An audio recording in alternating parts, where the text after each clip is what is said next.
మనకి వినాయక చవితి అనగానే ఎప్పుడు తెచ్చుకోవాలి, ఈసారి మనకి చాలా చక్కగా వినాయకుడికి ప్రీతికరమైనటువంటి రోజు బుధవారం రోజున మనకి 2025లో ఈ ఆగస్టు 27వ తేదీన వినాయక చవితి రావటం జరిగింది. చాలా చక్కగా మనందరం కూడా వినాయకుడిని చవితి అనేటటువంటిది జరుపుకోవాలి. అయితే ఎటువంటి వినాయకుడిని పెట్టుకోవాలి అంటే ఒక్కొక్క లోహంతో ఒక్కొక్కమైనటువంటి విశేషమైన ఫలితాన్ని చెప్పబడుతున్నది.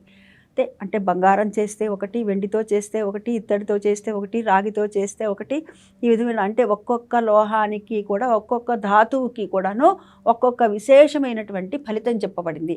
కానీ మట్టి వినాయకుడిని చేయటం వల్ల ఈ లోహాలన్నిటితో చేసినటువంటి ఫలితం ఏదైతే ఉందో అది మట్టి వినాయకుడితో వస్తుంది అని చెప్తారు.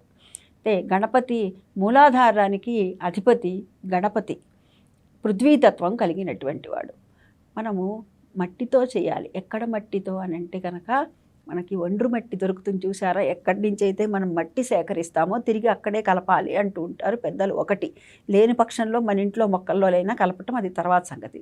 ముందు ఈ విధంగా గణపతిని చక్కగా చేసుకోవాలి. మనకి ఈ రోజున అనేకమైనటువంటి అద్భుతాలు జరుగుతూ ఉంటాయండి.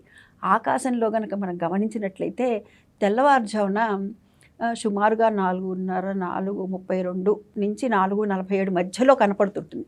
ఒక నక్షత్ర మండలంలో సంవత్సరానికి 2 పర్యాయాలు ఒక అద్భుతాలు జరుగుతాయండి.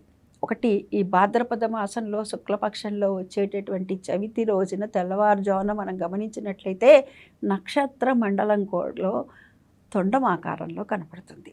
అదేవిధంగా ఇంకొక పర్యాయం ఎప్పుడంటే మాఘమాసంలో శుక్లపక్షంలో వచ్చేటటువంటి సప్తమి, దాన్ని మనం ఏమంటామంటే దాన్ని రథసప్తమి అనే పేరుతో పిలుస్తాము.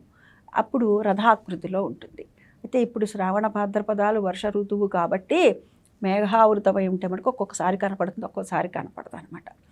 ఈ విధంగా మనం ఆకాశంలో జరిగేటటువంటి అద్భుతాలని చూడవచ్చు. మనం ఎటువంటి వినాయకుడిని పూజించాలి అంటే కనుక ప్లాస్టర్ ఆఫ్ ప్యారిస్తో చేసే విగ్రహాలతో చేస్తే కనుక అది అందంకి మాత్రమే, ఆకర్షణకి మాత్రమే. ఎట్టి పరిస్థితుల్లో పూజ అనేటటువంటిది మట్టి వినాయకుడితో చేస్తేనే మనకి సత్ఫలితం అనేటటువంటిది వస్తుంది. ఇందులో సందేహమేమీ లేదు. నొక్కి ఒక్కాణించి చెప్పేటటువంటి మాట, మట్టి వినాయకుడిని మాత్రమే మనము ఇంట్లోనైనా ఎక్కడైనా సరే, మండపాల్లో అయినా సరే వినాయకుడిని